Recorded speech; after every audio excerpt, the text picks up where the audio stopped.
Lockdown से पहले गीता के घर का नजारा कुछ ऐसा था कि रोहन ऑफिस जाता था और शिवन स्कूल। जिनके घर से जाने के बाद गीता काम खत्म करके बाकी समय आराम करती थी। लेकिन लॉकडाउन के बाद ऑफिस और स्कूल घर में ही खुल गए और इससे गीता का हाल वो तो आपको देखने में ही मजा आएगा। शिवेन, ओ शिवेन, महाराज उठने के लिए क्या 21 तोपों की सलामी लेंगे? अरे बिस्तर से बाहर निकल, ऑनलाइन क्लास स्टार्ट होने वाली है। अरे तुम भी हद करती हो, स्पीकर की तरह चिल्लाने की क्या जरूरत है? दिख नहीं रहा मेरी कॉन्फ्रेंस चल रही है। अब कैमरा और स्पीकर ऑन कर रहा हूं, मुझे कोई शोर नहीं चाहिए। इस पर जैसे ही रोहन लैपटॉप का कैमरा और स्पीकर ऑन करता है तभी कुकर की सीटी बजती है। करा लो अब इसे चुप। लॉकडाउन नहीं हुआ, मेरी मौत का फरमान जारी हो गया। दोनों बाप बेटे ने नाक में दम किया हुआ है। ऐसा बोलकर गीता वहां से शिविन के कमरे में पहुंच जाती है, जहां शिविन अभी भी सो रहा होता है। ओ आलसी, अब अगर 5 मिनट में नहीं उठाना तो आज तेरा गेम और यूट्यूब कैंसिल। माँ की बात सुनकर शिविन बिना 1 मिनट गवाए उठ खड़ा होता है। उठ गया, अभी नहाकर भी आता हूं। ये नाटक कहीं और, मुंह पर गीला कपड़ा मार और पढ़ने बैठ। शिविन की ऑनलाइन क्लास स्टार्ट हो जाती है, जिस पर गीता उसे वहां बिठाकर रसोई में चली जाती है। थोड़ी देर में उसे कमरे से कुछ आवाज सुनाई देती है, जिसे सुनकर वो कमरे में वापस आती है। हाय राम, तुझे क्लास अटेंड करने के लिए बोला था, कैमरा ऑफ करके बिस्तर पर नाचने के लिए नहीं बोला था। मम्मी मुझे कुछ समझ नहीं आ रहा, आप बाद में पढ़ा देना ना। वैसे भी अटेंडेंस तो लगी गई है। हाँ हाँ बेटा, जरूर बन जा। तू अभी से हम सबका बाप बन जा। अरे नहीं मतलब कहां से लाते हो इतना दिमाग, और पढ़ाई करते हुए ये चला कहां जाता है? नाइस क्वेश्चन, दिमाग से पूछकर बता दूंगा। शिविन की बातों से परेशान होकर गीता उसे मारने के लिए जैसे ही आगे बढ़ती है तभी वो कमरे से बाहर भाग जाता है। अब शिविन आगे आगे और गीता हाथ में चप्पल पकड़े उसके पीछे पीछे पूरे घर में दोनों घूम रहे होते हैं। इसी बीच वो रोहन के पास पहुंच जाता है और शिविन को मारने वाली चप्पल रोहन के लैपटॉप पर जाकर गिरती है। ओए माँ!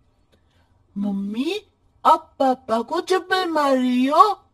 वो आज तक के रिपोर्टर, चुपचाप जाकर क्लास अटेंड कर ले, नहीं तो अगली तेरे पीछे लगेगी। इस पर शिविन वहां से चला जाता है, जिसके बाद रोहन गीता से कहता है, इस सर्कस के लिए कुछ बोलना चाहोगी?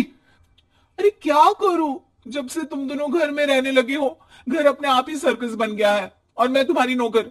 कभी बेटी को संभालो तो कभी बाप के नखरे उठाओ। इन्हीं सब उथल पुथल में दिन बीतते रहते हैं, जिसमें हर रोज घर के अंदर कुछ नया सियप्पा खड़ा मिलता है, जो ज्यादातर शिविन और रोहन की ऑनलाइन स्कूल और ऑफिस से रिलेटेड ही होता है। एक सुबह, शिविन चल उठ, आज की क्लास जल्दी है। कैमरा ऑफ करके आप अटेंड कर लो। अरे ऐसे छित्तर पड़ेंगे दादी नानी सब एक साथ याद आ जाएंगी। गीता की लाख मशक्कतों के बाद क्लास तो खत्म हो जाती है, लेकिन उसके बाद शिविन फोन इस्तेमाल करते हुए इंस्टाग्राम रील बनाने लगता है। रसोड़े में कौन था? तुम थी, मैं थी, कौन था? कौन था? हाँ, मैं गरीब हूँ, मैं गरीब हूँ। अरे ओ गरीब के बेटे, आजा, मैं बनाती हूँ तुझे गरीब। मैं बताती हूँ रसोड़ी में कौन था। पढ़ाई करने बोलो तो इनकी मां मर जाती है, और ये पागलपंतियां जितनी मर्जी करा लो। गीता शिविन को डांट रही होती है, तभी रोहन बीच में बोल पड़ता है, अरे बच्चा ही तो है, इतना गुस्सा क्यों कर रही हो? बेटे का साथ देने की इसी एक कोशिश में अब शिविन के साथ साथ रोहन भी गीता के गुस्से की सूली पर चढ़ जाता है। अगर बेटे पर इतना ही प्यार आ रहा है तो इसे क्लास अटेंड क्यों नहीं कराते, इसका होमवर्क क्यों नहीं कराते? उस समय तो बहुत जल्दी मीटिंग आ जाती है, वो काम मैं करूं और यहां इस बेफिजूली की चीज में तरफदारी करके बन जाओ महान। हे भगवान, कोई तो इनके ऑफिस और स्कूल खुलवाओ, मैं इन्हें और घर में नहीं सह सकती। अरे कुछ और मांग लेती, क्योंकि तुम्हारी ये विश इस साल तो पूरी होने से रही, कोरोना। हाय नास बेटे ने जिंदगी ही बर्बाद कर दी। खाए कोई पचाए कोई, कल मुझे चुन चुन कर सबको मेरी बद्दुआ लगेगी। उन्होंने दुनिया का और इन बाप बेटे दोनों ने मेरा जीना मुश्किल कर दिया। गीता वहां से चली जाती है, जिसके बाद रोहन शिविन से कहता है, अरे तुम्हारी मम्मी इतनी भड़की हुई क्यों है?